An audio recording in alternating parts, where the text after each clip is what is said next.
What's up everyone, how are you all? Today we are back with another blazing Naruto story. What if Naruto Dark Souls Harem? If you enjoy then please like, share and do comments. And also check the description to original creator of this beautiful creation. Life is a very curious thing. It is the most unpredictable thing ever. Some good, some bad, and some downright shit. You can't prepare for it, all you can do is ride the tide and hope for the best. This fact is true to one Naruto Uzumaki, the Jinchuriku of the Kyuubi no Yoko, who is currently chatting with the men who was responsible for the death of his sensei and the destruction of Konoha, or the village hidden in the leaves. Naruto knew that, but it didn't deter him from confronting Pain, or what he was really called, Nagato. A senior of his under the same sensei, and when Naruto arrived he wasn't expecting a frail person. The men didn't even look like he could do much on his own or move without that contraption he was on. And yet the truth was there. Behind veil or three of paper, three ninjas were inside of. So justice has finally arrived to take his revenge, the red-haired men said, sounding much winded. Do you have the answer to my question, Naruto Uzumaki, or did you come here to surrender yourself in person? He finished. No, I didn't come here to surrender. I only came here for my own answer. How come a person like you, who is the student under the same sensei, turned out like this? And maybe then I'll have the answer you're seeking, Naruto said. So you want to know our pain? Naruto nodded. Very well, I shall tell our past. Nagato began to tell him a tale of his and Konan's past. Starting of their orphan life, him meeting Yahiko and Konan, the struggles they went through, the hungry nights they spent, the cold, the fear of not being able to see tomorrow. He told Naruto on to when they meet the three Sanins and their time with Jiraiya and how he trained them to the best of their ability.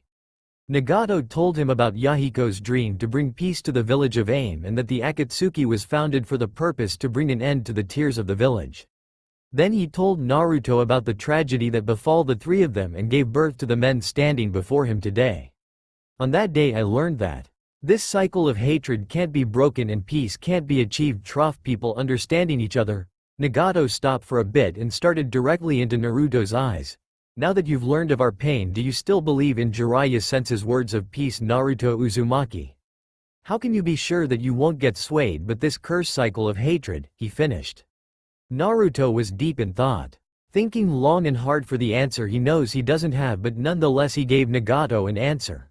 I don't know. This got both members shocked and curious, but nonetheless stayed quiet. I don't know if something as fragile as peace can exist in our world, and even if we go through with yours, people would still find a way and start their own rebel group like your friend Yahiko did. If they weren't shocked, now they're now.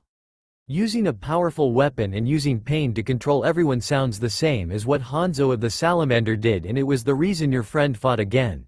The very thing he fought against, Naruto said, staring directly at both of them. So in way you were becoming the very thing he stood against, and that you betray his memory and his sacrifice. But the way see it, he gave up his life knowing that you'll be able to save Konan and continue his dream. To live his life for him. Those words shocked the two Akatsuki members to their core.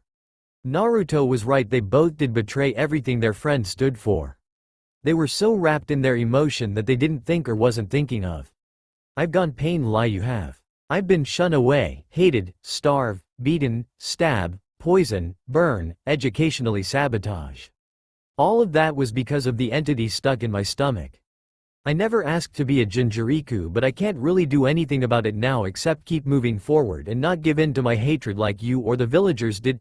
Naruto stopped to wipe a single stray tear going down his left side, remembering his painful past. I didn't let the past hold me back, and I never gave up, unlike the two of you. If there is such thing as peace, then I'll hold on to it and never let it go. I will lift the curse. If any kind of peace exists, I'll grab hold of it and never let it go. I refuse to give up, Naruto finished. You, how did those words Nagato trailed off. It was then Naruto brought out a small book. Yeah, they're all from this book. Ero Senin's first novel. He wanted to change the world through his writing. Naruto stopped as he opened the last part of the book. The last page thanks a certain pupil for giving him the inspiration he needed to get started. You Nagato? He said, shocking the red-haired men. It can't be, it must be a coincidence. Nagato said in denial. Naruto shook his head, and the main character name is. By then Nagato flashed back to when he was younger and was talking with Jiraiya. Flashback. Sensei, Nagato called out, coming in the small house. What's up? Jiraiya asked. Am I interrupting? Nagato asked, looking over the table that was stacked with some books. Well, I'm trying to write a book but can't come up with any idea. I figure I might as well get something to eat to think better. Something the matter? Jiraiya asked on the last part. Nagato shook his head. No, was just thinking on our talk about hatred being the prevailing emotion in the world, he said. Huh, so did you thought up of something? The hermit asked, listening intently. I don't know the correct path any more than you. But someday I will lift the curse. If any kind of peace exists, I'll grab hold and never let it go, he said with full conviction. What's important isn't the way to bring peace, but the inner strength to believe it is possible. Jiraiya smiled at his student's words and found the inspiration he needed. I see, very insightful. You may be onto something. Then ideas appeared in his head. You just given me great idea for a book, he said with a grin. Now what should I name the protagonist? He said to himself and looked down to a swirling topping, and his grin just grew. Time skip after Jiraiya left. The trio went back with Konan comforting Yahiko. You can't cry forever, Yahiko. We'll see him again someday, she said soothingly. Nagato slid open the door and stepped inside their house. Once inside, he spotted a book and read it. A few pages and he started to imagine him as the main character. Say your prayers, eh? I'm tired of playing tag with you, the shinobi said, taunting the main character. The main character huffed, thinking of his option, and looked at his palm that was holding 2 smoke bombs. Getting an idea, which probably his last if it doesn't work. The main character threw the bomb at the shinobi. The shinobi eyes widened and he was about to dodge out of the way. But the bomb exploded and smoke appeared. Smoke bomb. The shinobi felt the main character approach from behind. Gua. The smoke started to clear and the shinobi was standing in front of the main character, weapons close to strike. Give it up, he said. Let me tell you something, the main character said. I don't want to hear it. Now die, the shinobi said, stabbing the main character. Why don't you quit on trying to? The main character poof out. To make me quit, the main character said from behind before delivering a chop to the back of the neck of the enemy shinobi. A shadow clone, the shinobi thought as he fell to the ground. Then the shinobi glanced up to the main character. Go ahead, kill me. There will be others. Your village will be attacked again, he said. The main character said nothing, causing for the shinobi to laugh hollowly. Keha. Ours is a cursed world. As long as we shinobi exist, there will be no peace, he huffed out. I will lift the curse. If any kind of peace exists, I will grab hold and never let it go. I refuse to quit, the main character declared. The shinobi was silent before asking, Who are you? He asked. The main character extended his arm. My name is. Flashback ends. Is Naruto, my name, Naruto said out. If I gave up now, then it would be a betrayal of not only myself, but to everyone who believe in me, he said. Why, are you telling me you're not going to change? He asked, not believing Naruto's word. Naruto didn't respond and let Nagato continue. You have no idea how much pain you will go through. Not change? Do you really think believing in yourself is going to be enough? Nagato said seriously. Can you really say that? Can you really trust in yourself so thoroughly? Nagato asked. If you the change main character, then he isn't Naruto anymore. I know I will be facing a lot of hardship along the way, but all I can do is push through it. Push past the pain and never give up. That's what Naruto is about, he declared. There was a moment of silence between the three of them. Then, I think, I understand, Nagato wheezed, looking at the blonde. You and I are sibling disciples. As student under the same teacher, we ought to understand each other. This is what I said earlier, Nagato said, quoting what he told Naruto. I meant it as a joke. Konan looked at Nagato worryingly. Thought the Rinnegan user seemed to be silent for the moment.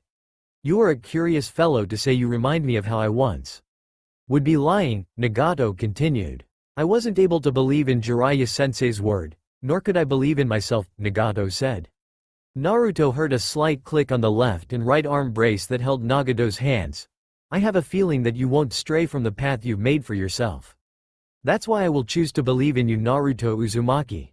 I'll revive everyone I've killed and entrust you my Rinnegan along with all the knowledge on how to use it, Nagato finished before clamping both his hands together.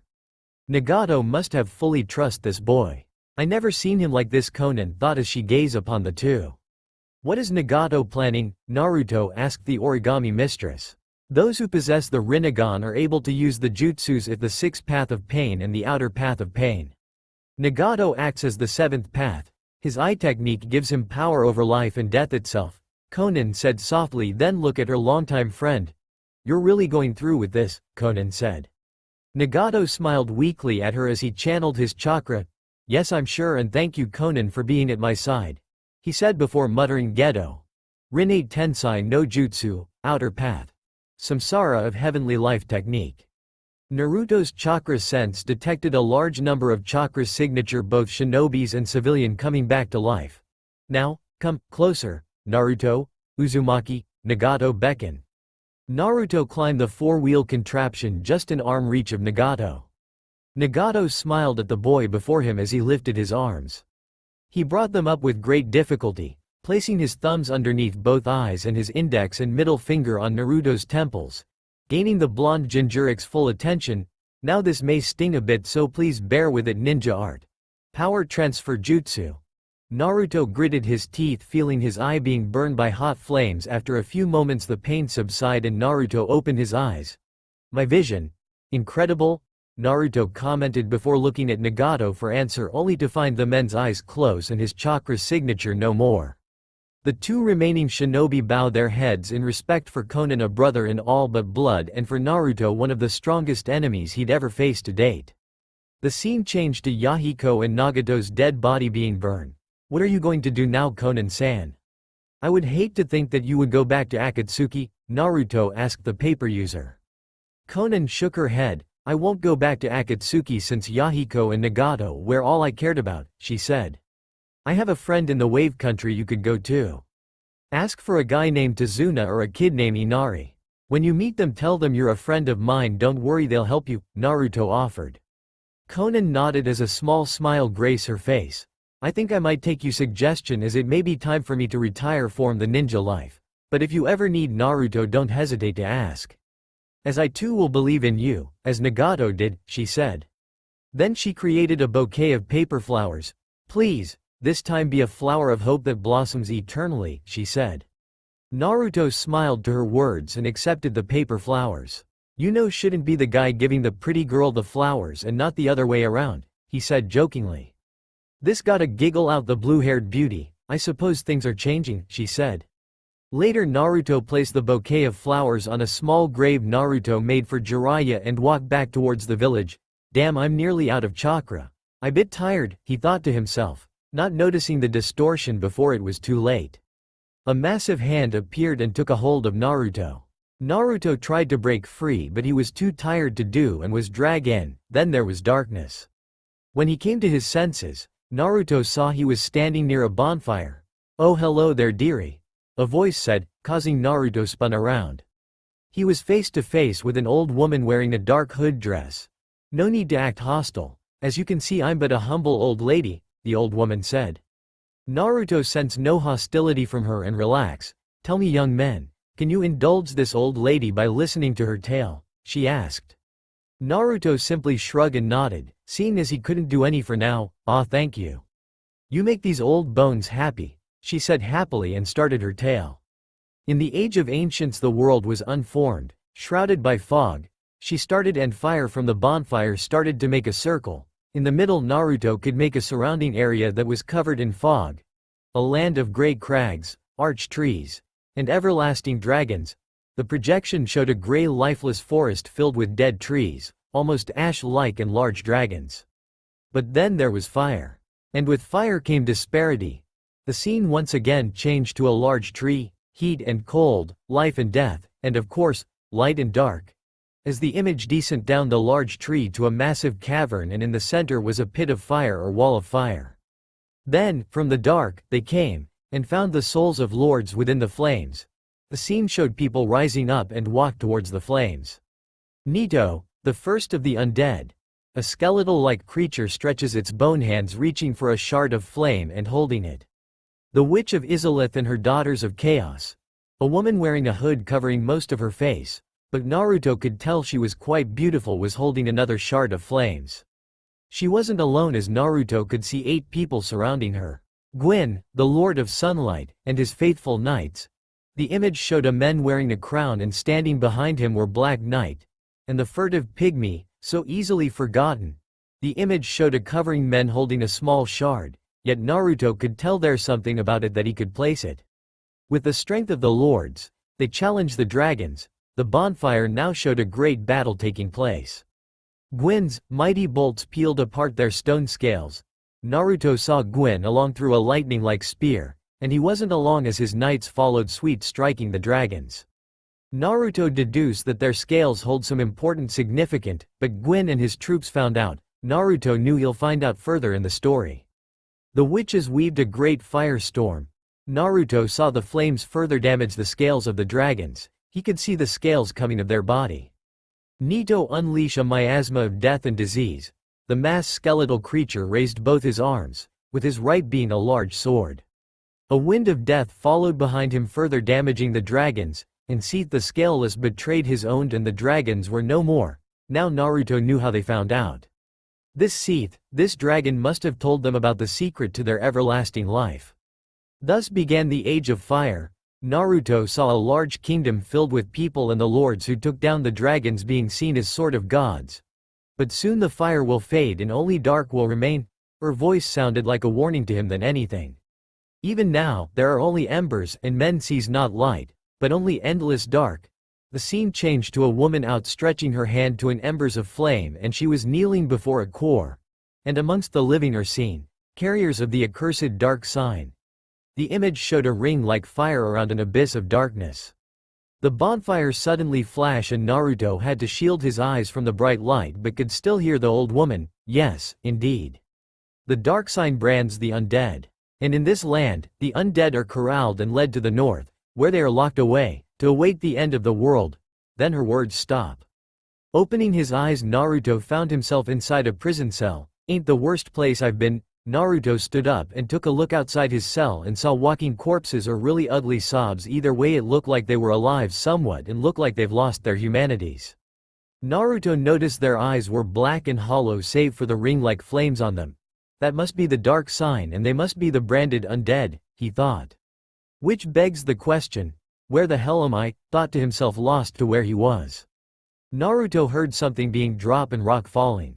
Naruto glanced up and saw a person wearing some kind of armor that reminded him of the time when he gone back into the past and meeting Sarah. Naruto saw a dead core that had a key to it. I could easily punch the door open but I might cause the ceiling to collapse on me, he thought. Then saw a hole where the bricks were. Hello, what do we have here? Inside the small hole was a ragged doll. To the normal eye it might have been just a plain dirty doll, but to Naruto it held some sort of important significance. Naruto didn't know what, but his battle heart and instincts just told him so. Placing the doll inside a storage scroll, Naruto took the key from the core and used it to open the prison cell. Naruto then sensed a presence coming his way. Looking straight forward, Naruto saw a knight from the old woman's tale coming at him. Thinking quickly, Naruto took out a kunai and blocking the incoming strike. Grunting slightly at the powerful strike and feeling a bit fatigued. Naruto knew he can't drag the fight too long. Using the narrow halls, Naruto sidestepped behind the knight, shifting the momentum and making the knight falter a bit. Utilizing this opening, Naruto used the walls of the room to elevate himself above the knight and plunge his kunai into the back of his neck. Naruto twisted the kunai. Naruto removed his kunai by slashing horizontally out of the knight neck, ensuring a killing blow. The Black Knight screamed a hollow scream and vanishes in a cloud of ash dust, leaving his greatsword and a rock that he knew from Tenten that some rocks are used for forging weapons. It was also a fact that Naruto knew a knight or any warrior wouldn't be carrying any plain rocks, unless if it had special properties or can be used for selling. Naruto stored the rock inside a separate storage scroll and then pick up the large sword. There a bit of weight to it. He thought, then took out an ink and brush. Good thing Arrow Sennin taught me a bit of sealing. I can use a weight seal to modify the weight on this sword. Seeing as I will need a good weapon, Naruto applied the weight seal and used some of his chakra to activate the seal. Giving it a few test swings on some targets, which were sliced in half. Naruto was pleased with the sword and decided to carry it with him. Naruto created another seal, and this one acts as a magnet so he could place the sword on his back rather than carry it on his back all the time. It was then that Naruto noticed a white floating object and Naruto knew just what it was, a soul's, but how I didn't use the Rinnegan's human path, he said in confusion. Deciding to figure it out later, Naruto stored the soul, somehow. In another storage scroll, one of the best items a ninja could ask for, he said to himself, then progress onward.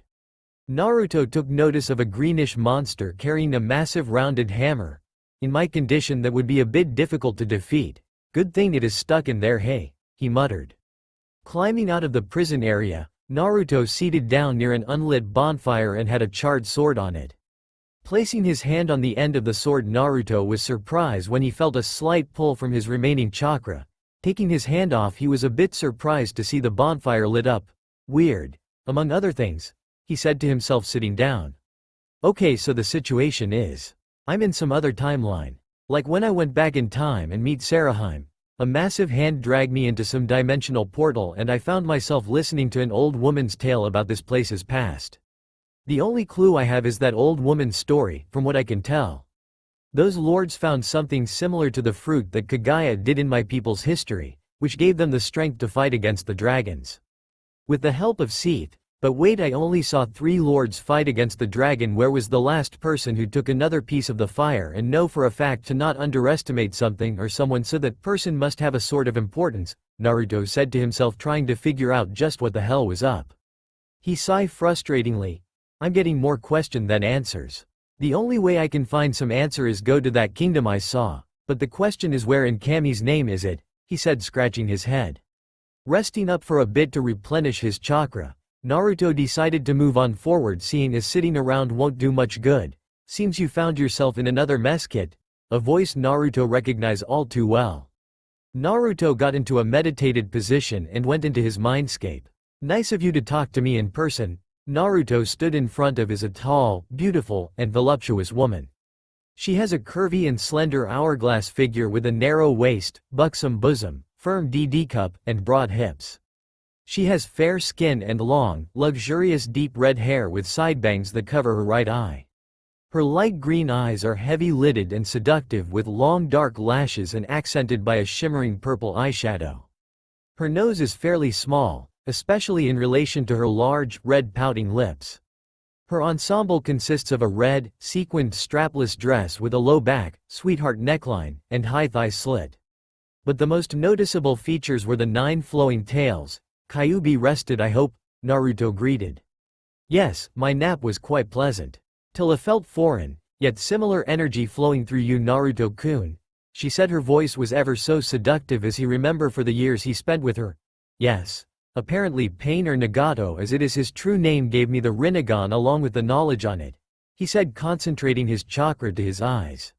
Yeah, a lot of things have happened and I could hardly relax. Now I find myself in an unknown world dragged by a massive hand.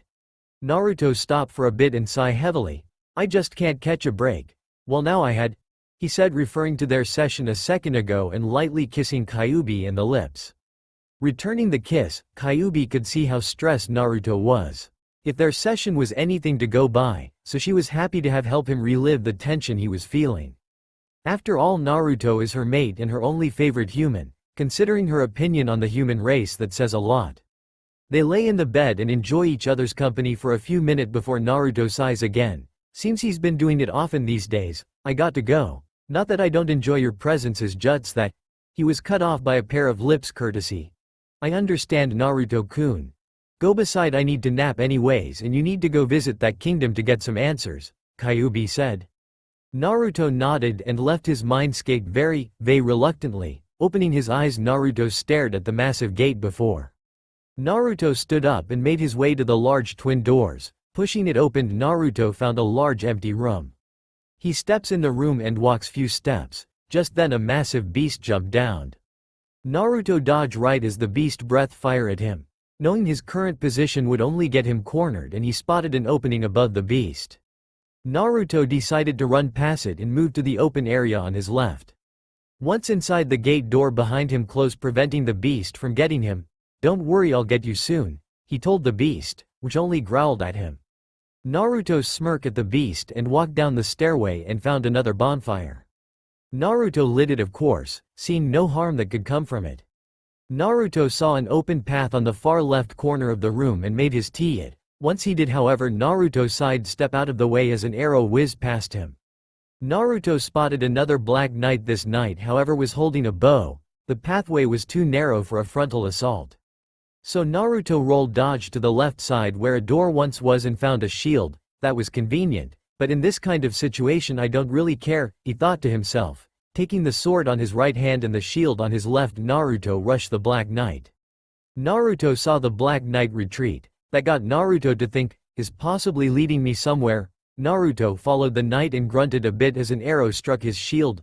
Men, those are big-ass arrows. Seeing the arrow latch on his shield, the Black Knight further retreated back and Naruto followed behind him.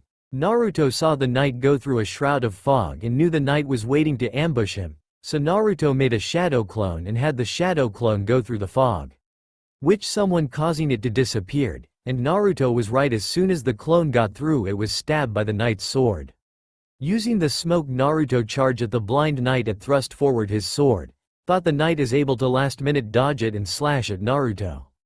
Naruto was able to block his attack and push him back to the side slightly. The two clash blades with the knight on the offensive.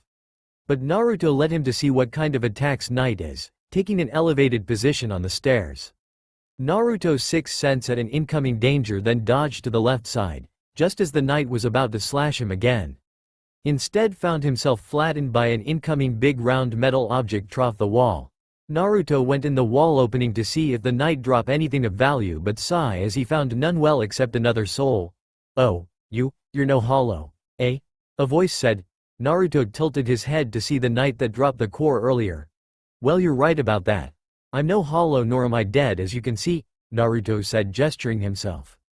Thank goodness, the knight said, painfully sigh feeling his wounds. Naruto winced slightly and regretted not learning any healing jutsu he could use to help him. I'm done for. I'm afraid I'll die soon, then lose. I wish to ask something of you. Hear me out, will you? The knight requested. Naruto nodded, deciding to hear out the knight request. Regrettably, I have failed in my mission.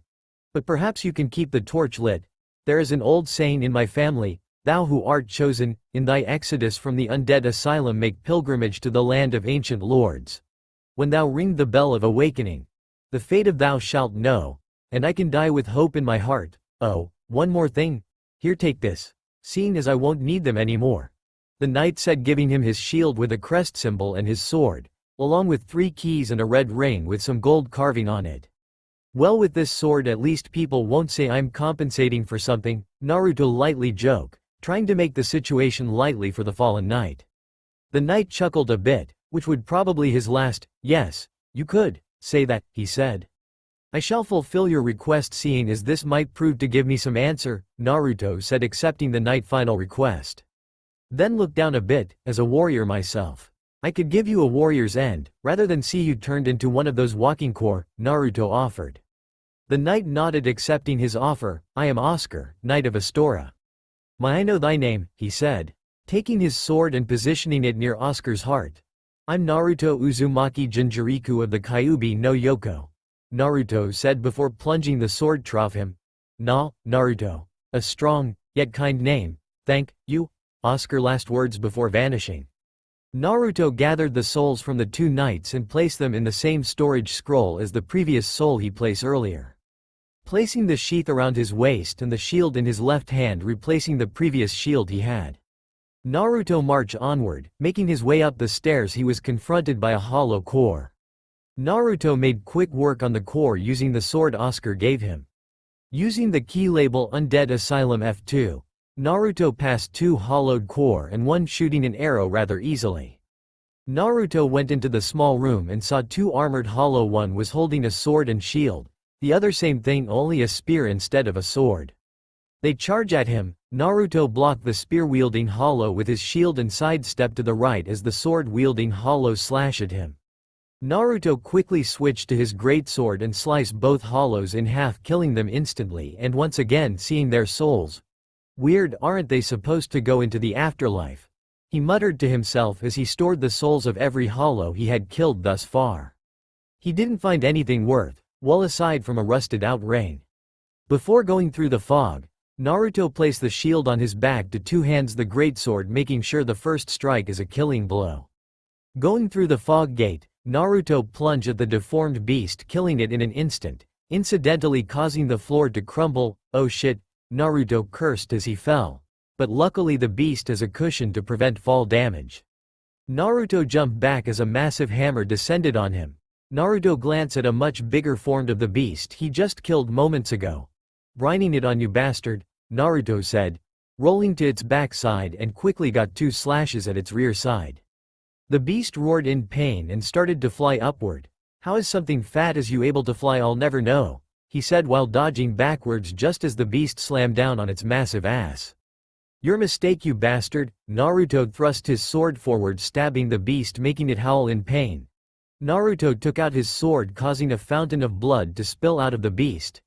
"Time to end this," Naruto said, and jump on the large hammer and use it as a platform to reach its head. Then with one great swing, Naruto cut of the beast's head. Blood erupted from where its head once was, at its head was rolling on the floor. Once the beast vanished, Naruto collected their souls and placed them in what he called souls storage scrolls. Naruto also stored the large slab of rock material the beast left behind, but was confused by the black shard. "Yet another thing I don't know about," Naruto sighed as he placed the black shard in another storage scrolls. "Thank Kami I had a storage scrolls for storage scrolls," he said in no particular reason. Naruto climbed the ladder and made his way back to the first bonfire he lit, and then moved around the hole that he accidentally made. Naruto used the key labeled Big Pilgrim Key. Naruto pushed the door open, causing a loud sound to echo through the asylum. Naruto saw walking corpses carrying torches. Naruto placed his great sword on his back and unsheathed the sword Oscar gave him, which had a marking read Astora's straight sword. Once he killed all of them, Naruto made his way towards the edge, but before hearing someone, You. Give me, warm, give me, soft," the voice said between cawing. Naruto looked curiously at the nest. I don't have anything warm or soft, but if you accompany me I'll give some if I find anything," Naruto offered.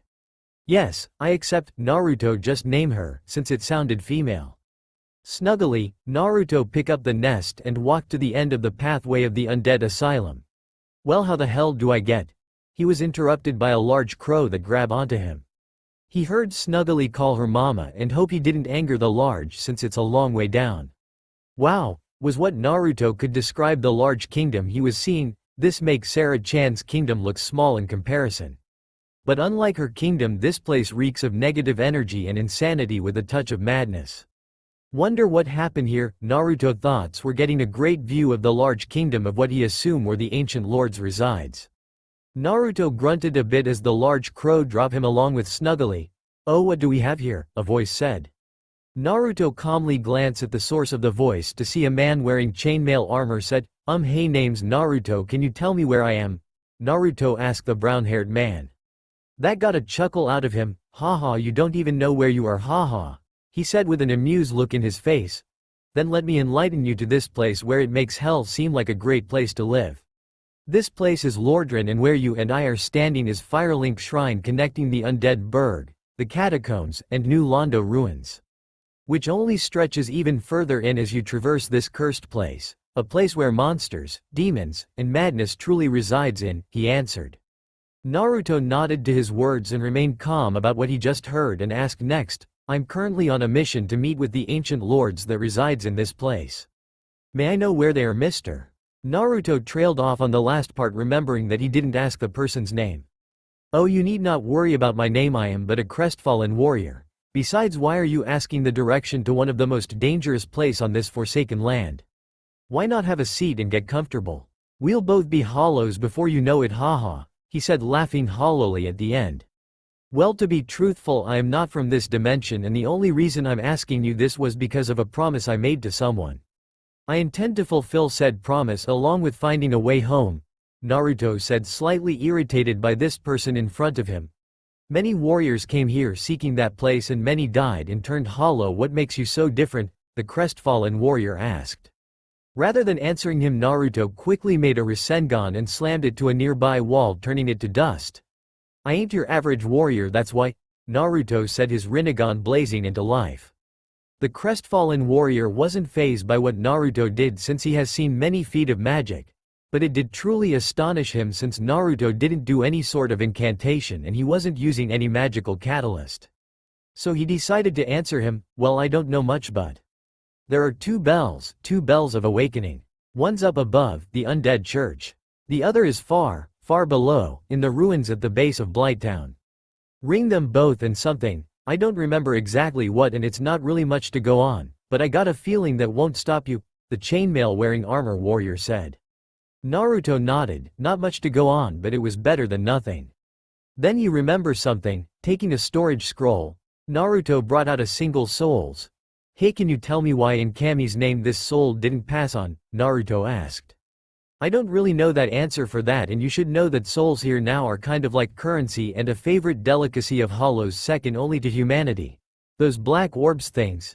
He answered and saw the confused look on Naruto's face and decided to answer his soon-to-be question. You see, you only become a hollow when you lose your humanity, and to gain humanity you would usually find it on a dead core who were able to keep to their humanity or from hollows who had consumed them.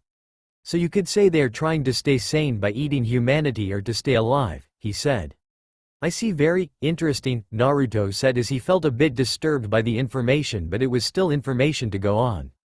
Naruto then adopted a thinking pose on what he has so far. So something must be preventing souls from traveling to the afterlife and in doing so disturbing the balance of life and death. Could the Lord's souls that the lords of this land took from the first flam cause this? I need more information on this. Maybe ringing these bells of awakening could hold some significant, Naruto thought, looking over what option he has.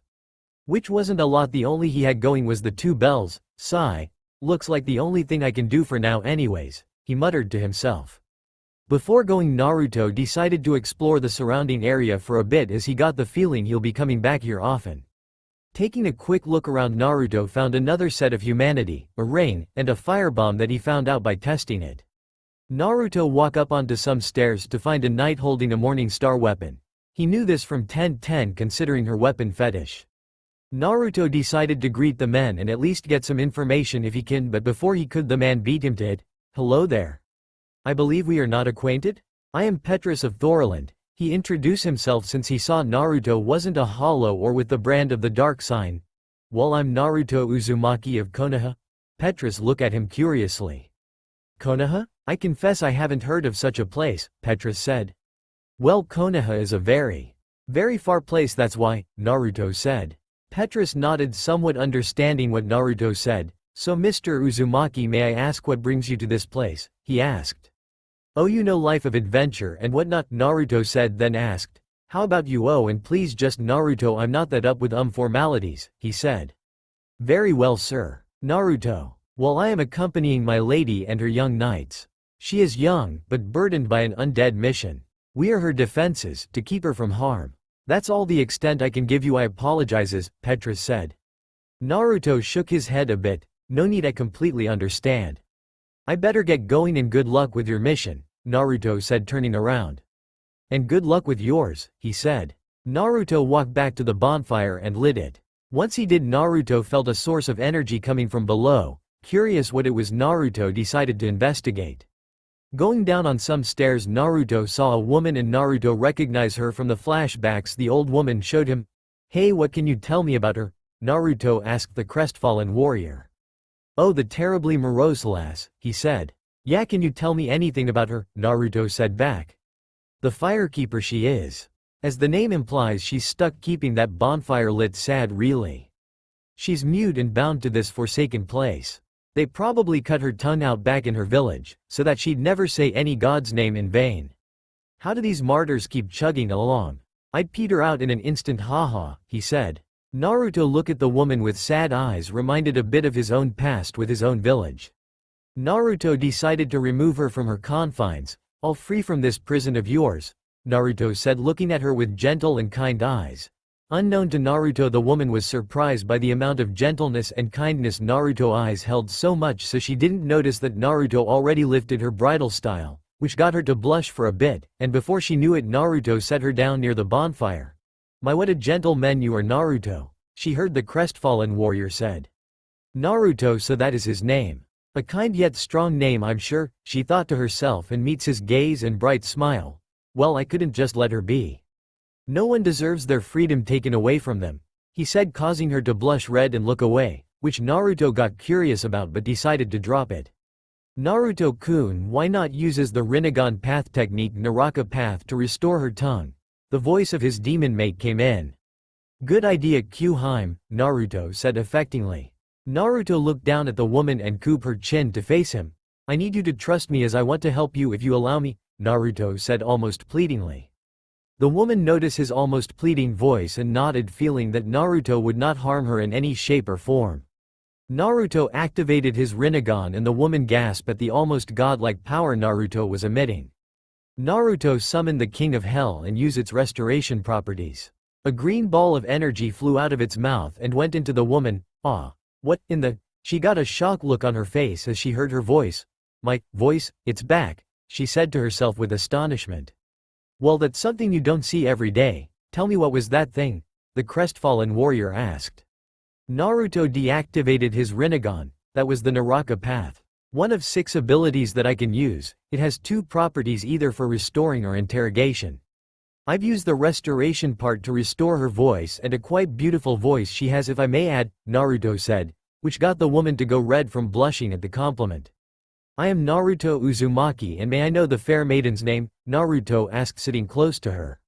Well, I'm Anastasia O of Astora. She introduced herself, stuttering a bit as she felt her heart beat fast and her face red as Naruto got close to her. Inside Naruto's mindscape, Kyuubi saw Anastasia's blushing face. Oh dear, she might have fallen for my mate. I should have expected this considering my mate's charm. Kyuubi didn't mind sharing since she didn't mind it at all and couldn't fathom why some human have a problem with this. Didn't they know how fun it is in bed or to have a female companion to talk to? Anastasia, a pretty name for a pretty young woman such as yourself, Naruto complimented. This just causes her blush to worsen and her heart to beat even faster. Naruto noticed her reddening. Your face is a bit red, do you have a fever, Anastasia? Naruto asked in honest concern, placing his forehead near hers to check if she has a fever or not. Behind them the crestfallen warrior watched in amusement. Is he really dense or is he doing this on purpose? Oh dear, her is that steam I see coming out of her ears. Sigh. Might as well help her, he thought to himself, deciding to help the poor young maiden before she fainted due to blood rushing to her head and cough lightly, getting Naruto's attention. Naruto, I forgot to mention where the bells are earlier, he said, and Naruto nodded, remembering that even he forgot to ask the crestfallen warrior. I too forgot to ask where exactly are this 2 bells, Naruto said, scratching the back of his head in mild embarrassment. Behind him Anastasia gave the knight a grateful look as she thought she was about to pass out from blushing so hard. Hehe, well, listen closely as I will not repeat myself, got it?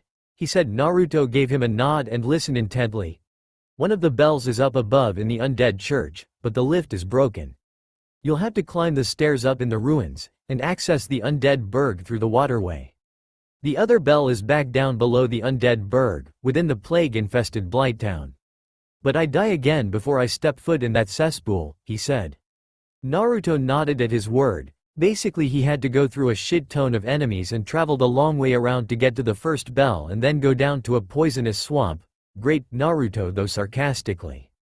But as they say, every journey starts with a single step, or whatever that saying goes. Thanks. I better get going, I'll see the 2 of you later, crestfallen warrior, Anna.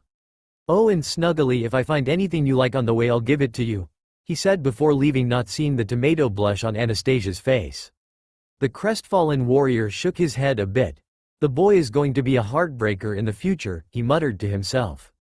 Naruto headed up towards the bridge. On his way he encountered 3 hollows, taking out the straight sword and crest shield. Naruto parrying the first hollow. Naruto plunged the sword deep into its stomach before kicking it away, killing it in an instant. Naruto sidestepped as the axe-wielding hollow jumped him. Naruto got behind the hollow and stabbed it from the back of its head. Quickly blocking a forward thrust from a much heavier armored hollow, Naruto gave the hollow a swift kick and sliced its head off. Naruto charged up the stairs and blocked an incoming firebomb and quickly rushed the hollow just before it could get another firebomb out.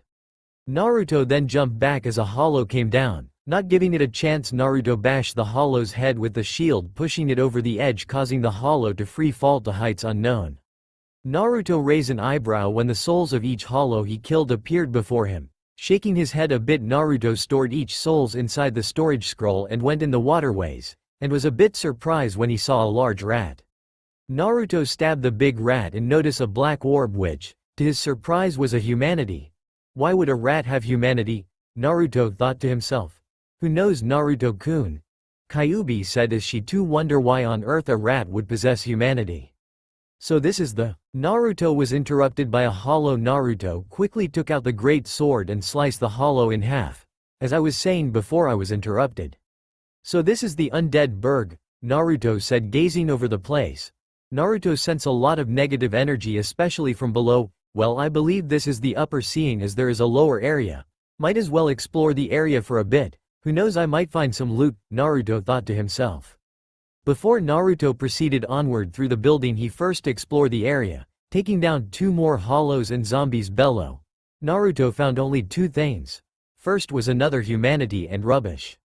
Now normally a person would discard rubbish since it was generally useless, but Naruto didn't do so since he could give it to Snuggly.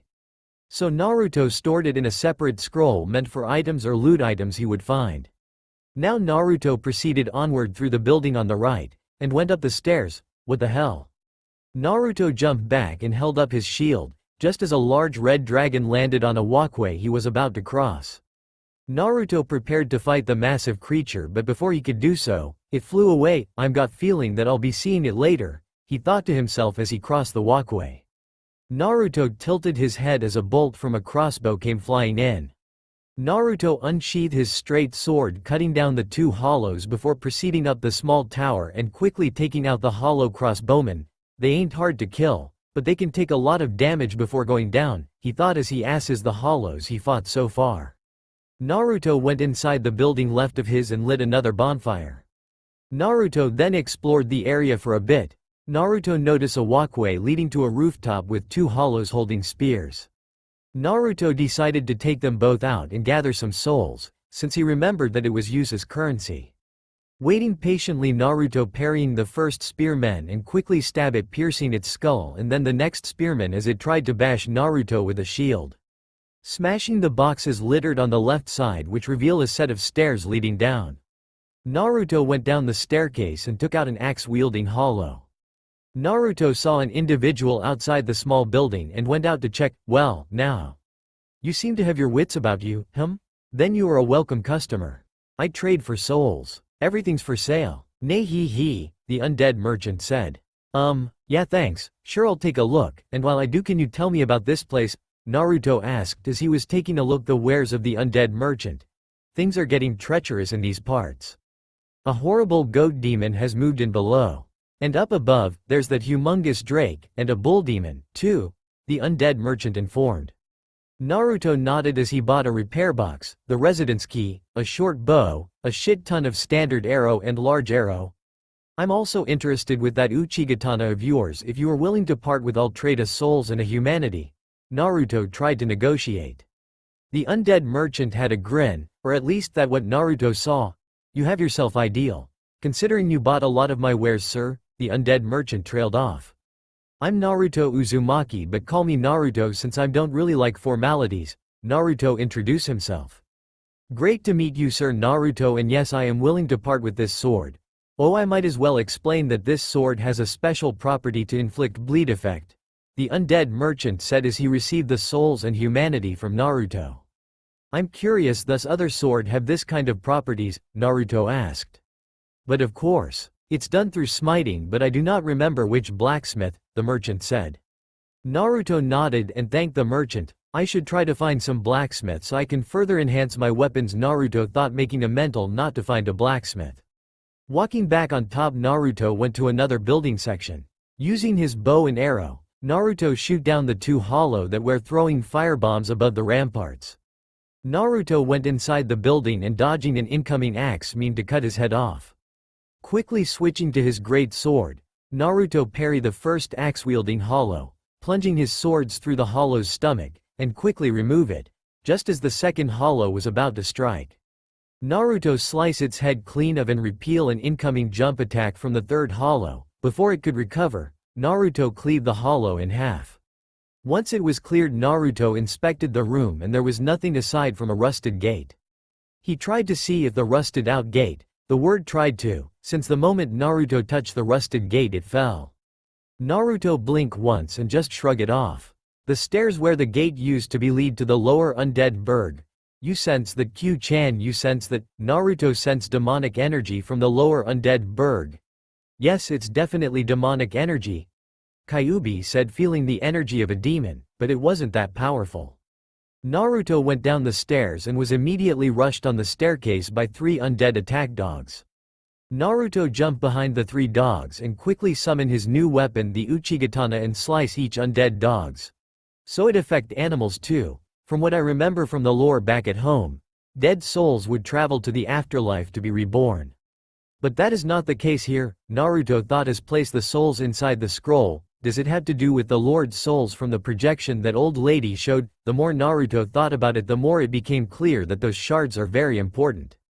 It's a possibly Naruto-kun. If you look at it, those flame shards could be the key to the balance of this world, mainly the balance of life, death, and rebirth. Since that the fundamental of all world, the cycle of life, Kyuubi said, further adding to her lover's theory. Naruto decided to ask each of the lords about it once he meets them and opted to explore the lower areas of the undead burg. Somebody. Please, let me out of here. Somebody, anybody, help me. Unlock the door, a voice called out. Naruto turned right and located the source of the voice. Naruto used the lie and opened the door, freeing a trap person. Brilliant. You opened the door for me. Thank you, I am saved. I thought I might never escape. I am Giggs of Vinheim, a sorcerer of the school. I am much obliged for your assistance. Thanks to you, I may now resume my travels, the person now identify as Giggs said. No problem, I am Naruto Uzumaki of Konoha, but call me Naruto. So what will you do now? Naruto said, introducing himself again. He's been doing that a lot today and he got the feeling he'll be doing it a lot. It's good to meet you, Sir Naruto. I will rest a while, then return to Firelink Shrine, and don't worry, I have my sorcery. And I will be more cautious next time, he said. Naruto nodded. Well, I took care most of the enemies above already, none are alive, Naruto informed. Ah, that's splendid news. You, sir, must be a powerful warrior from where you hail, Giggs complimented. Well, I am actually captain of the Anbu Black Ops, which is considered to be the strongest, but just below our leader the Hokage, Naruto said, though in truth he was already strong, but held back his powers a bit, as to catch his enemies off guard by having them underestimate him. Well, I would love to stick around and chat, but I have some exploring to do, Naruto said and left the room, but was stopped by Giggs' voice. Wait, I have to repay you for your help. Please, I insist. By his tone of voice he meant it. Naruto sighed a bit but otherwise humor him. He really didn't care about getting paid for helping someone, as it is the right thing to do. Fine. Maybe you have some things I could buy and I insist on buying, Naruto said firmly, and Giggs nodded. The bull demon roared again in pain as blood was spilling out of its face. It snared angrily at Naruto and raised its axe into the air. Seeing this, Naruto quickly got behind the bull demon as it attacked, but it wasn't finished and quickly followed up its attack fast. Naruto grunted as he blocked the attack with his greatsword. Shifting the momentum, Naruto was able to get the bull demon in balance enough for him to upper kick the massive beast. Seeing the beast was staggered for a bit, Naruto quickly switched to his straight sword and Uchigatana. Naruto slashed at the bull demon, getting it to bleed with the Uchigatana, and followed up with a flurry of slashes with the straight sword. The bull demon didn't relent and attempted to strike Naruto with its massive axe. Naruto was able to duck down and quickly switched to the greatsword and swung upwards. The beast roared in pain and knew it was at its last leg, both figuratively and literally. Naruto cut of its right leg with that upward slash. Naruto slashed downwards, cutting the bull demon's head off, which rolled to the side. The bull demon vanished out from existence, leaving humanity and its axe when it was gone. Naruto stored both in its individual storage scroll. Naruto resumed walking through the walkway to the other tower, smashing boxes at the end of the narrow room, collecting some loot along the way, and headed down the staircase to the main bridge heading towards Undead Parish. At the foot of the stairs, Naruto saw another knight staring at the sun. The knight spotted Naruto and greeted, "Ah, hello. You don't hollow." "Far from it," he said. Naruto shrugged, seeing no reason to be rude and all. "Yeah, I ain't a hollow." "Name's Naruto Uzumaki and you are?" Naruto asked the knight name. "I am Solaire of Astora, an adherent of the Lord of the Sunlight." The knight, now identified as Solaire, introduced himself, giving a short bow of respect. "So tell me, Solaire, what brings you to this place?" Naruto asked, crossing his arms. "Who knows, maybe this knight might have some useful information. I have come to this great land, the birthplace of Lord Gwyn, to seek my very own son," he said with glee, but to the confusion of Naruto, though he didn't show it. "Do you find that strange?" "Well, you should. No need to hide your reaction. I get that look all the time. Ha ha ha. The sun is a wondrous body. Like a magnificent father. If only I could be so grossly incandescent," Solaire exclaimed on the last part. Naruto could at least understand that. "Oh no. I don't not think you are weird, to think of the sun like that.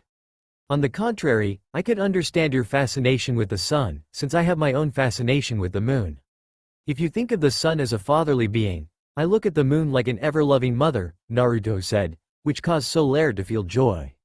Since finally a friend who could understand him and his fascinations, aha.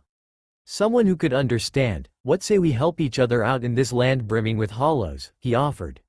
"I accept. Here, this is white size soapstone. With this you can summon me to aid you in battle.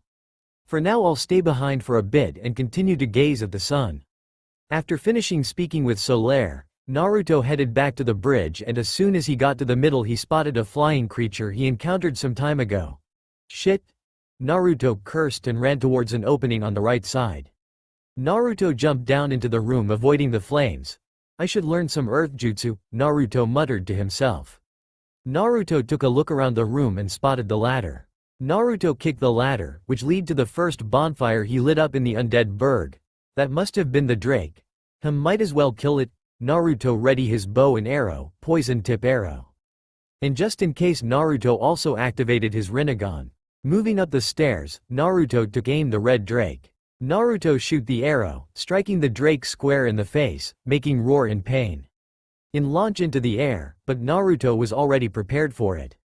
Taking out his greatsword, Naruto prepared for the massive beast. The red Drake unleashed a torrent of flames at Naruto. Seeing this, Naruto raised his right hand and concentrated his chakra Shinra Tensai, heavenly subjugation of the omnipresent god.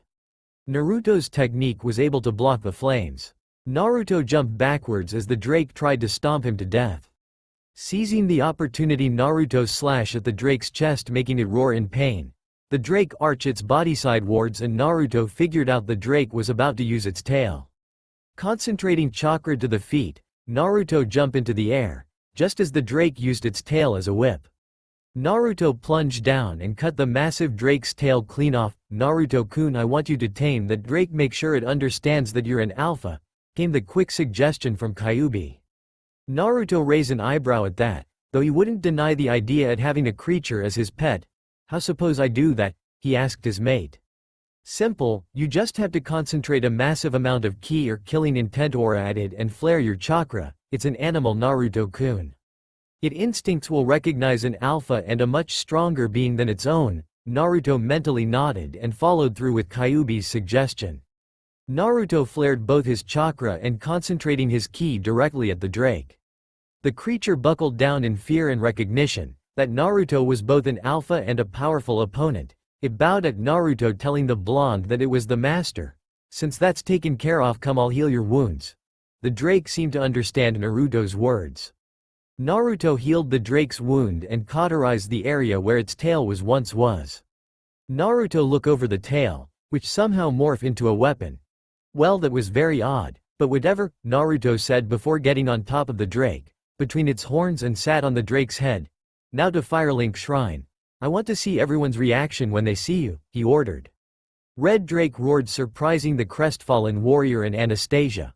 But both calmed down when they saw a familiar shade of blonde mop of hair. "Hey guys," Naruto greeted with a small wave of the hand. Chained male armored warrior size. "Must you make such an entrance?" he said in annoyance as Naruto jumped of the red Drake.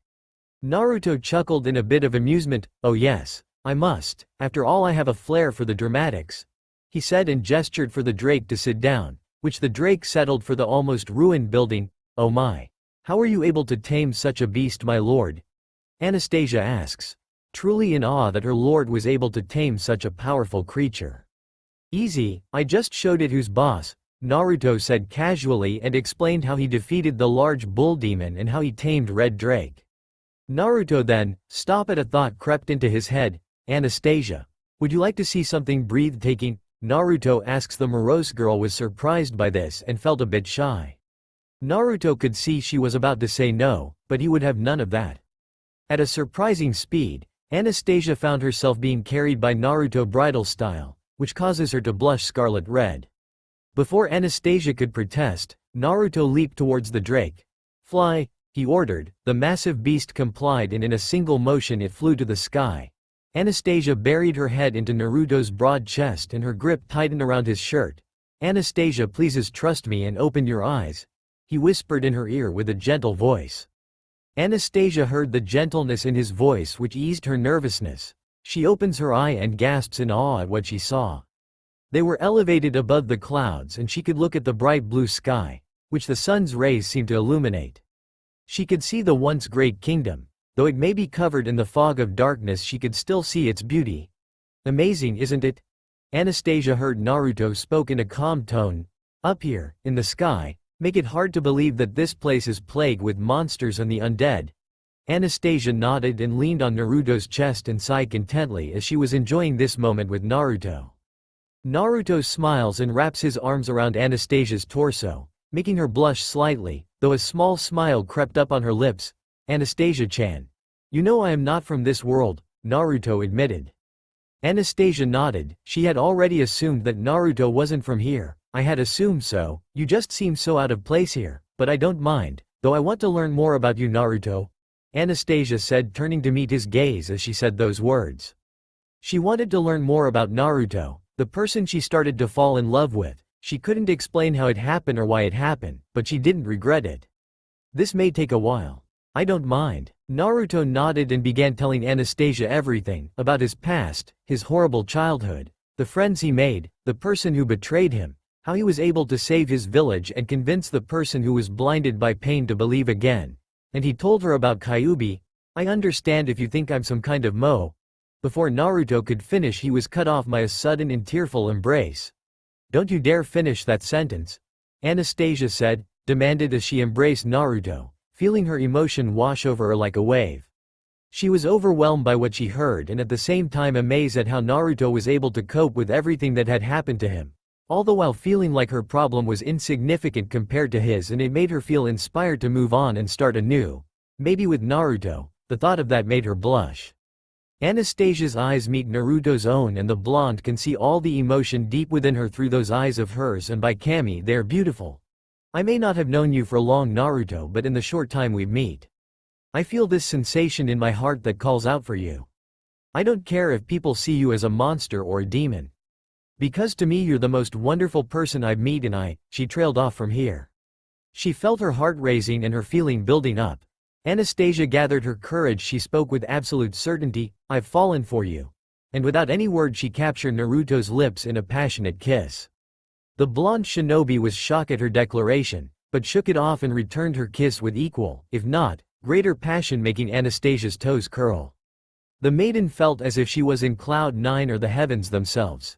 If he can make me feel this way with just a kiss, I wonder what will happen to me if we do that. She flusters even more at the mere thought of them both doing such nothing things in bed, but very much look forward to it.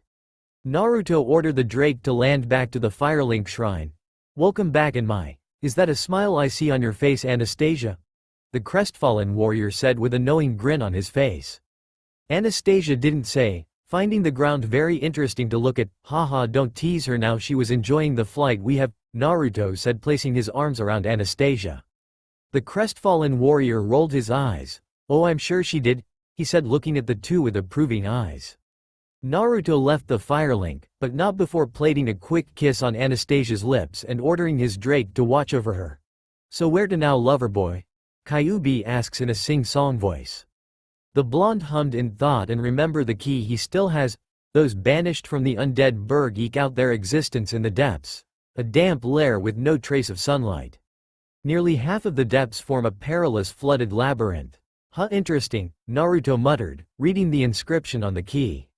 The blonde Jinchuriku decided to head for the depths, walking back to the waterways and down the stairs, but not before buying some items from the undead female merchant. Naruto headed back to the large metal door. Well, here we go, Naruto said to no one in particular. And again the story will progress on how I progress in the game, and before you all wonder how I got through the depths, well, I farmed. Heading down the stairs, Naruto spotted a hollowed and was about to rush the decaying undead, but was slightly surprised by another hollow louding at him. The blonde shinobi quickly dodges backwards, while blocking a strike from the first hollow he spotted with his shield. Naruto sound around and kicked the hollow's midsection, sending it flying back to the wall. He quickly dispatches the second hollow by bashing its skull with the shield. Naruto quickly turned his attention to the first hollow and stomps on its skull. Naruto-kun, I feel a strong presence somewhere below, Kyuubi informed him.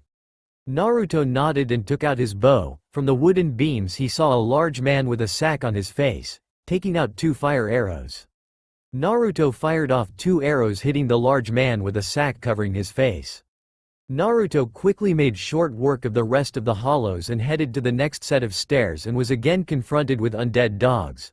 Naruto headed back upstairs for a more wide range of attack, then at the stairs and lured the rest of the attack dogs. Here, doggy. Come and get your fish cake surprise. Naruto felt a little irk using the other meaning to his name but didn't much dwell on it. Naruto held his greatsword with both hands and slash as the 2 undead dogs pounced at him. With one swing, Naruto tore the 2 undead dogs in half. Kiba might be pissed if he found out I was butchering dogs. Well, maybe not, considering these dogs are undead, he thought, and spun around the 3rd undead dog. But it was slice in half again. It was a quickly and timed motion between dodging and slashing. Bet Neko-chan would be proud of that, Naruto thought, remembering his Kenjutsu sensei Yugao or her Enbu named Neko or Cat. The last undead dog was no problem. Well, the slight problem is that the other sack-wearing butcher with a large butcher's knife accompanied it. We wouldn't want it to be easy. Now common, Naruto taunted the 2. The undead butcher charges at him, bring that massive butcher knife down on him. Naruto was able to block the knife with his straight sword and block the stake with the greatsword. The blonde had already anticipated an attack from the undead dog and substitute with a log. Don't ask where the piece of wood came from. This caused the undead butcher to stumble, allowing Naruto to strike a decisive blow on its spinal cord with the straight sword. The blonde twisted the blade before removing the sword in a 180-degree angle, then quickly took care of the last undead dog. Seeing there no enemies, Naruto took a look around the area. In a chest, Naruto found what looks like to be a rather large ember. I seriously need to find a blacksmith, he thought, and stored the ember in a scroll. Naruto saw a room full of barrels and wonder if this is where those butchers store their food. You. A voice called out. Naruto looked at the source of the voice and saw someone trap inside one of the barrels. Yes, you. Here, over here, please, you must help me, the strange man calls out. Naruto raised a single eyebrow. He must have been captured. So the undead do have some intelligence outside of that rotting brain of theirs, the blonde thought, and carefully broke the barrel as to make sure not to harm the person inside. After freeing him, Naruto helped him up to his feet. Thank you. I would haven supper without you, he said, trying to calm his nerves. Once he calmed before speaking again, thank you dearly. I am Laurentius of the Great Swamp. I will not forget my department to you, the person now named Laurentius said. No thanks necessary. I'm Naruto Uzumaki of Konoha, but call me Naruto. Sir, Naruto, a strong name for such a strong warrior from what I can tell. Thanks for the compliment. Oh, and if you're planning to make your way out, don't worry about any hollows or undead, I've already took care of them. I see, this only proves that you are a strong warrior, Sir Naruto. I will make my way to Firelink Shrine.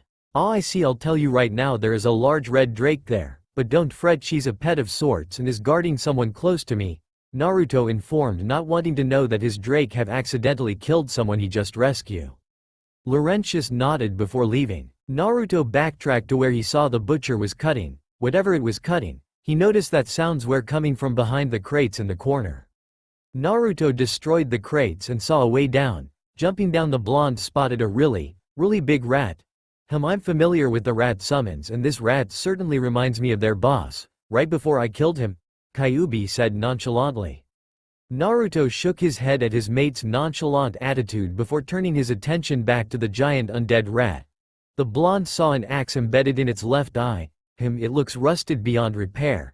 Shame I could have used an axe, he thought before channeling his chakra into his right hand, forming a familiar blue swirl.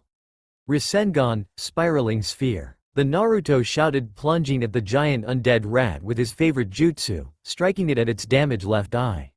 The rat let out a pained squeal and stumbled back a bit. Then it looks Naruto unsheathed both the Uchigatana and the Astora's straight sword before charging at the rat, not giving it time to recover.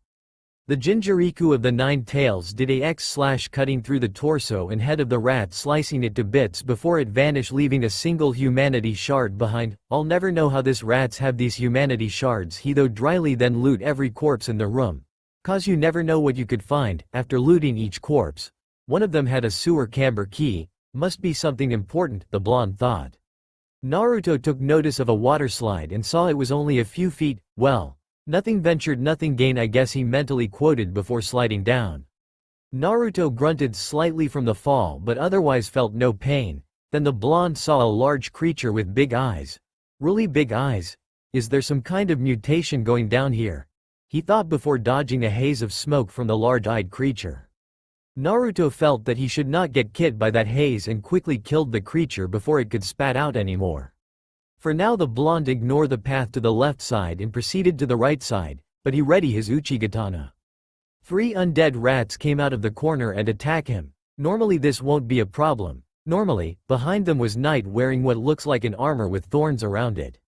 Seeing the numbers game not in his favor, Naruto quickly activated his Rinnegan and pointed his palm forward. Shinra Tensai, heavenly subjugation of the omnipresent god. Naruto made sure to hold back on the force of his technique, less if he wants the place to crumble on top of him.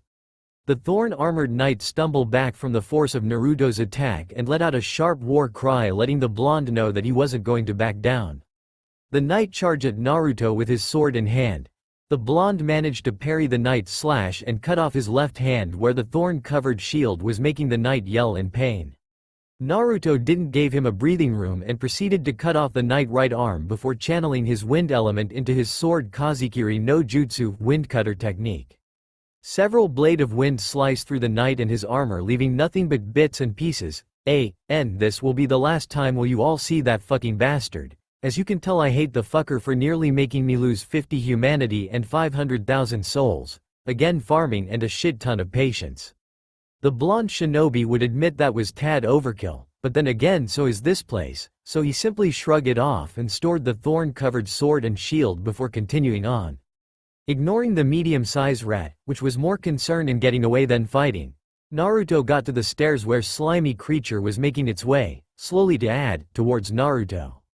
He had to blink twice and thought of the movie he saw back in the Elemental Nation. What did the guy say again? Ah, that's right, kill it with fire. Naruto took out 2 black fire bombs and threw it at the slimy creature, burning it to death. The blonde grinned and patted himself, thinking that there is some application in movies that could apply in real life, like killing a slime creature. Naruto spotted a door and chose to take that path, well, for now at least. Opening the door, the blonde headed up the stairs and climbed up the ladder, where he had to destroy some boxes, and went up to another set of stairs, where he killed a hollow holding a torch and opened a room where the blonde lit a single bonfire. Why do I get the feeling this is the only one here, he thought. The corridors were rather dull, with only several rats, that again had humanity shards on them, and an obvious pitfall traps, though it did lead to a fog door. Hopefully there will be a strong opponent, the blonde hoped, and went through the fog. Almost immediately he was rushed by 3 big, well, not big like the first rat he killed, but they were big nonetheless. Years of training and experience saved him, and he jumped back, avoiding the 3 rats' attack. In a quick and fluid motion, Naruto tore through the 3 rats with his Uchigatana. The blonde sighed as they almost had him. Well, almost. Note to self: let shadow clones go in first. Then Naruto spotted what appeared to be another knight, or maybe a priest of some sorts, donning a robe that had a very peculiar design and was holding a trident. The blonde held his shield up just in time to block a blue arrow, He grunted in slight pain as Naruto still felt a bit of the attack. Naruto saw his enemy was about channeling his attack. Fuck it, I'll call him Channelair. What Naruto didn't know that he guessed the name correctly. He quickly charges the Channelair, switching to his greatsword and slash upward. The Channeler roared as his blood was spilled and was about to attack with the trident, but the blonde was able to block the attack with the Drake sword in his left hand. Naruto disarmed him using the Drake sword and quickly finished the Channeler. Once the Channeler was killed, Naruto took a look on the open area in front of him, and from a distance he spotted what appears to be a small head shape into an alligator. And all of you do have to agree with me that it did look like an alligator for a moment. Another beast to fight. Naruto felt excited at the prospect of fighting another huge beast and hoped that it is strong. Naruto backtracked where he first encountered the slime creature and was nearly engulfed by another slime creature. He threw another 2 black firebomb and for good measure threw another 2 at a third slime. I'll never know where in Kami's name do this creature come from, he thought. Though in the plus side the slimes did contain some green shards and a large shard. Naruto spotted another person wearing a colorful armor. The blonde was a bit cautious considering most of the knight he encountered so far all tried to kill him. Sivmai. And good day to you. I'm Donal of Xena. Naruto visibly relaxed slightly when the person introduced himself. Nice meet you, I'm Naruto Uzumaki of Konoha, and may I ask, are by any chance a merchant? Naruto asks since he saw some trinkets. I'm of sorts. I adore trinkets and oddities, so I trade for them. If you want you can take a look at my items, he said, gesturing to the commodities. Naruto nodded. You know, I never expect to find a single person down here. Well, not hollowed or undead, that is, he said, taking a closer look at a set of keys. I didn't expect to meet anybody here as well, but I ain't complaining, the eccentric merchant said. Naruto traded using the souls he has for the key. The master key. This key can unlock any basic lock. A tool of trade for a thief, Donal informed. Naruto smirked happily at this. As a ninja, he was basically also like a thief, but much more awesome. I guess that'll be all for now anyways. Donal nodded happily, since this was his first trade in this lands. Haha, thank you. That was a fine trade. But I have this feeling we'll meet again soon and we'll make another fine trade. Naruto couldn't help but nod in agreement since he too had that same feeling. Going through the narrow corridor, with him killing the medium-sized rat that was blocking his way, Naruto found he was back at the open area where he spotted the alligator head and could still see it from a distance. Turning right, Naruto saw the tower where he killed the channeler. Well, good thing I killed him or he would have made the fight slightly more difficult, the blonde thought to himself before turning right again and down the stairs. At the next set of stairs, Naruto spotted a glowing sign just between the stairs and the pillar. The blonde remembered something that Solaire told him. Walking towards the pillar, Naruto touched the glowing sign with the white stone Solaire gave him. So imagine his surprise when he saw Solaire rising from the glowing sign. Solaire, is that you? Naruto asks. The Sun Knight nodded. Good to see you, my friend. I see you sew the summoning stone I gave you, he said. So this stone can be used to summon people. That's cool, Naruto said in awe considering how cool the method was. Since you summon me, you need my aid in fighting against a beast, he asks. Naruto scratched the back of his head sheepishly. Well, I was curious and I didn't know that it would summon Hihi. But hell, common, let's fight together, Naruto said. Solaire stared at the blonde in a deadpan expression, but shook it off. Yes, let us. But where is the beast we are to fight? Naruto pointed at the alligator head that was sticking out. I see. Let us not assume it what it has appeared to be, Solaire said. Naruto nodded, as appearance can be quite deceitful. Yes, I find that this place is not what it seems to be, and not to let my guard down for a second. Solaire agreed with the blonde's words and both of them went down the stairs. Ready? Solaire asks. Naruto smirked. My friend, I was born ready, Naruto said. Then both of them stepped through the fog gate. As soon as the two warriors stepped out of the gates, a creature began to surface. From afar the two warriors assumed it to be a large lizard, but their thought were close when it stood up on the additional pair of legs it has, showing the many razor-sharp teeth on its large stomach. Good lords, it's the gaping dragon, Naruto heard Solaire say. Seems you won't be taking this as a pet, Naruto-kun. Considering how small its 4 wings are, it'll be lucky to even jump high with those, Kyuubi said as she saw the abomination form Naruto's mindscape. No shit. Besides, I think that dragon can't fly, jump maybe. But fly nope, the blonde thought, and to prove his point the gaping dragon flapped its 4 wings and lifted itself, albeit with great struggle, and closed the distance between it and the two knight. The two warriors dodged out of the way as the gaping dragon tried to stomp them to death. They both had to evade the dragon's powerful stomp 3 times. The stomps itself created small craters about the size of its feet. Solaire, any idea how we can take this down? He asked and dodged as the dragon tried to grab him. Oh, Naruto did not want to think what could have happened if the dragon grabbed him. Instead of answering Naruto, Solaire did something else. The Sun Knight channeled some sort of energy into his hands, one that Naruto felt was close to chakra but still completely different. A bolt of lightning shaped into a spear. Solaire arched his back and aimed at the beast. The knight then hurled the spear towards the dragon, striking it at the back. The gaping dragon roared as it felt the bane of his existence being used against it. With lightning, my friend, it is weak against light, URK. Solaire was suddenly knocked back by a tail whip courtesy of the gaping dragon. Solaire, Naruto called out and instantly created a shadow clone to check on his friend, while he distracts the damn thing.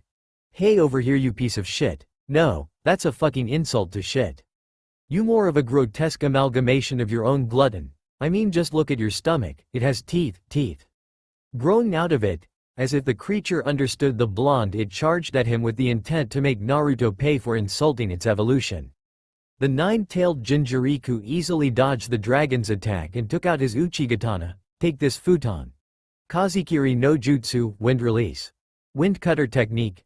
Naruto channeled his wind chakra and increased the blade's cutting pros and cut the dragon's tail off, making the gaping dragon roared in pain. It seems only fair that I cut the tail that which stuck my friend, Naruto emotionally said, and remember what Solaire told him. Naruto jump out of the way and check on his Sun Knight partner, and Naruto. Solaire wince out in pain. Solaire, save your strength, I got this, the blonde said. Solaire nodded and handed Naruto an item with a lighting symbol on it. Take my spare lighting magic. You can use it since I consider you a friend and a fellow knight, he said before passing out. Naruto took, and the moment he did it vanished into his hands. Well, that's interesting. Even without your Rinnegan you somehow gain a lightning affinity, Naruto-kun, Kyuubi informed. Naruto nodded and channeled his lightning affinity into Uchigatana. Let's end this, he said, and activated his dojutsu. With a single step the blonde was suddenly behind the gaping dragon. Before it could react, the blonde slashed down with his lighting-enhanced blade. The beast gave out a fierce screech of pain. Naruto didn't give it a chance to recover and continue his assaults, causing enough to do bleed effect. Naruto summoned a single shadow clone and handed Uchigatana to the clone. Keep him occupied, the clone nodded at the original's order. What are you planning, Koi? The demoness questioned. Naruto inwardly smirked at her question and instead of answering her, summoned another 2 shadow clone. Naruto began gathering his chakra into his hands, while the other 2 clones assist him. Hope this works, the blonde thought to himself. Meanwhile, the clone was doing its best to keep the dragon occupied while the original was finishing the new technique. Common, is that all you got? The clone asks with a teasing grin. A garden snake would have made a better challenge than a deformed dragon like you, the clone teased. The gaping dragon roared in anger and charged at the clone. Seeing this, the clone Naruto was about to dodge, but was completely caught off guard when the dragon suddenly jumped into the air and slammed itself to the ground, causing the clone to dispel and drop the Uchigatana. The gaping dragon roared victoriously as it thought it killed Naruto, but then it heard a buzzing sound. It turned around to see the human it thought it killed holding what appears to be a mass of energy with 4 rotating blades on it. Take this, Raiden. Rasen Shuriken, lightning release. Spiraling Shuriken. Naruto threw the lightning-augmented technique, hurtling straight at the dragon. The gaping dragon wasn't able to dodge and took the full effect of Naruto's technique. Naruto's new jutsu cut through the gaping dragon on a cellular level, tearing and burning the outer and inner layers of its skin before it going through the gaping dragon's inside. The dragon gave out one finally screamed before it was literally shredded into pieces, and whatever was left was fried, leaving nothing but ashes. After the battle was finished, Naruto stored the dragon's soul and items, such a key, humanity, a bone, and a great axe. The blonde then went to his knockout friend and lifted him, before leaving the departments. After a long walk he arrived back at Firelink Shrine. "Welcome back Lord Naruto, oh my, what happened to him?" Anastasia said and was shocked when she saw Naruto carrying a fallen knight. "He got knocked out by the gaping dragon." Naruto answered and set his friend down. "I've already healed his wounds, all he needs is rest, and the same as me," he said before proceeding to lay his head down on Anastasia's lap, causing the maiden to blush a bit. "Using that new technique took a toll on me, along with my dojutsu. I'll have to train in my mindscape," the blonde thought before sleep claimed him. That's all for now. If you enjoy then please like, share and do comments.